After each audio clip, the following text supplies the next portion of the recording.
कूड़ा इकट्ठा करने वाले न बने। क्या हमने वह कहावत सुनी है? माफ तो मैं कर सकता हूँ, लेकिन भूल नहीं सकता।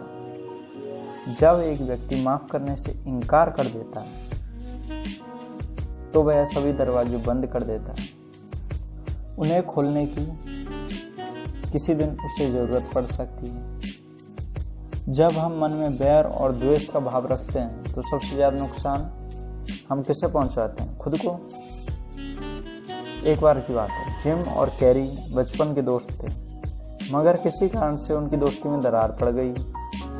वे 25 साल तक एक दूसरे से बोले नहीं और भयंकर दुश्मन हो गए। जैसे मृत्यु शैया पर पड़ा था, दिल पर बोझ लेकर मरना नहीं चाहता था, इसलिए उसने जिम को बुलाया। माफी मांगते हुए कहा, हम एक दूसरे को क्षमा कर दें और पिछली बातों को भूल जाएं। जिम को यह बात अच्छी लगी। एक दिन उसने जेरी से अस्पताल जाकर भेंट करने का फैसला किया। उन्होंने बीते 25 सालों को याद किया, अपने मतभेदों को भुलाया, कुछ घंटे साथ गुजारे।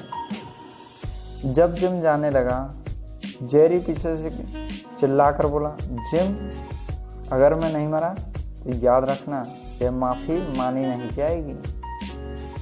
द्वेष भाव रखने के लिए जीवन बहुत छोटा है। द्वेष रखना व्यर्थ है। जहां एक तरफ द्वेष रखना अच्छी बात नहीं, वहीं बार बार चोट खाना भी अच्छी बात नहीं। किसी ने ठीक कहा है, तुम मुझे एक बार धोखा देते हो तो तुम पर लानत है, तुम मुझे दोबारा धोखा देते हो तो मुझ पर लानत है। किसी को माफ कर दो, लेकिन उसका नाम मत भूलो।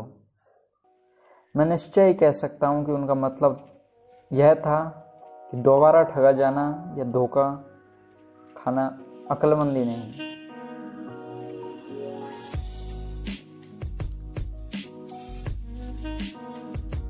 क्या अपनी ईमानदारी से समझौता करना और जीतने या आगे बढ़ने के लिए जल्दी कामयाबी दिलाने वाले गलत रास्ते चुनना उचित है?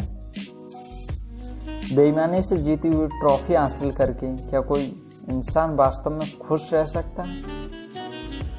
ट्रॉफी जीतने से कहीं ज्यादा महत्वपूर्ण है एक अच्छा इंसान बनना। एक किसान एक बेकर को रोज एक सेर मक्खन बेचा करता था। एक दिन बेकर ने यह परखने के लिए मक्खन एक सेर है या नहीं, उसे तोला और पाया कि मक्खन कम था। इस बात से वह गुस्सा हो गया और किसान को अदालत में ले गया।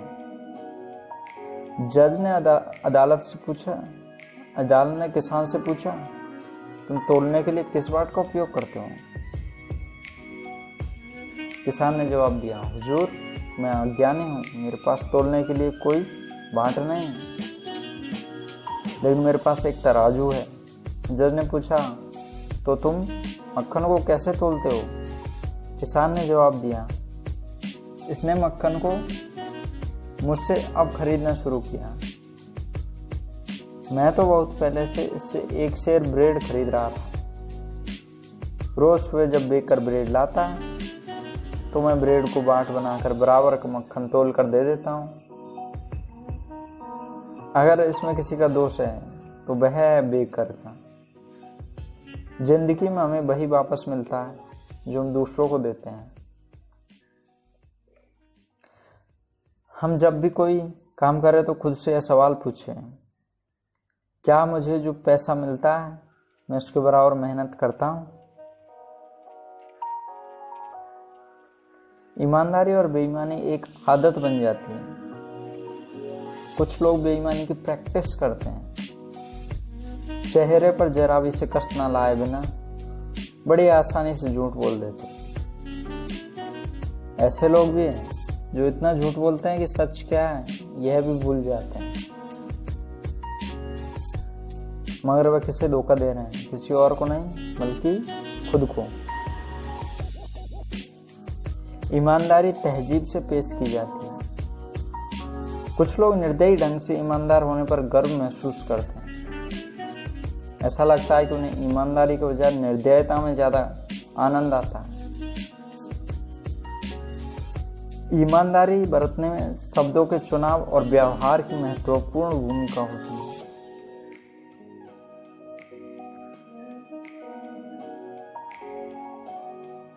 खुद को एक ईमानदार इंसान बनाए तो आप निश्चित हो सकते हैं कि दुनिया में धूर्त आदमी कम हो गया। अब बात आती है क्रेडिबिलिटी की, विश्वसनीयता की।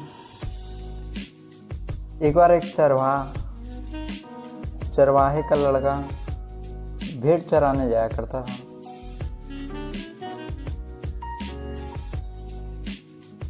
वह एक दिन चिल्लाया, भेड़िया आया, भेड़िया आया। उस लड़के ने गांव वालों को परेशान करके मजा लेने की सोची। वह चिल्लाया, बचाओ बचाओ, भेड़िया आया, भेड़िया आया। गांव वालों ने उसकी आवाज सुनी और उसे बचाने के लिए दौड़े। जब वे वहां पहुंचे तो उन्होंने देखा कि वहां कोई भेड़िया नहीं था और वह बच्चा उन पर हंसने लगा। वे सब चले गए। अगले दिन उस लड़के ने फिर वही चाल चली। गांव वालों ने फिर मदद के लिए दौड़े। एक दिन वह लड़का जब भेड़ों को चरा रहा था, सचमुच में एक भेड़िया आया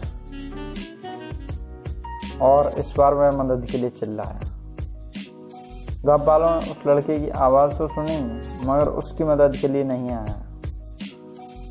उन्होंने सोचा कि लड़का फिर वही चाल खेल रहा है। उन लोगों ने उस पर यकीन नहीं किया। नतीजे के तौर पर उसकी भेड़ें खाई गई और उसका नुकसान हुआ।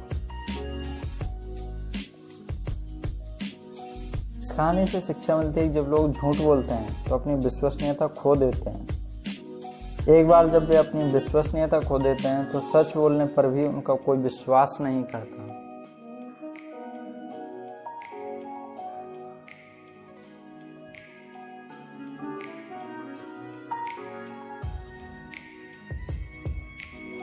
इन दो तरीकों से सच गलत ढंग से पेश हो सकता है। अधूरा सच और अधूरी जानकारी देकर और सच को बढ़ा चढ़ाकर बोलने पर।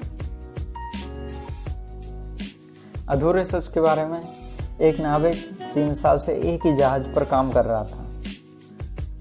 एक रात वह नशे में धुत हो गया। ऐसा पहली बार हुआ था।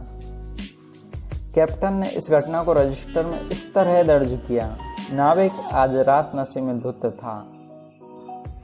नाविक ने यह बात पढ़ ली। वह जानता था कि इस वाक्य से उसकी नौकरी पर असर पड़ेगा, इसलिए वह कैप्टन के पास गया और माफी मांगी। कैप्टन ने कहा कि उसने जो कुछ भी लिखा है उसमें यह भी जोड़ दे कि ऐसा 3 सालों में पहली बार हुआ है, क्योंकि पूरी सच्चाई यही है। कैप्टन ने मना कर दिया और कहा, मैंने जो कुछ भी रजिस्टर में दर्ज किया है वही असली सच है। अगले दिन रजिस्टर भरने की बारी नाविक की थी। उसने लिखा, आज की रात कैप्टन ने शराब नहीं पी। कैप्टन ने इसे पढ़ा और नाविक से कहा कि इस वाक्य से वह या तो बदल दे अथवा पूरी बात लिख दें, क्योंकि जो लिखा गया है उससे जाहिर होता है कि कैप्टन हर रात शराब पीता था। नाविक ने कैप्टन से कहा कि उसने जो कुछ भी रजिस्टर में लिखा है वह सच है। दोनों बातें सही थी, लेकिन दोनों से जो संदेश मिलता है वह एकदम भटकाने वाला है और उसमें सच्चाई की झलक कहीं भी दिखाई नहीं देती।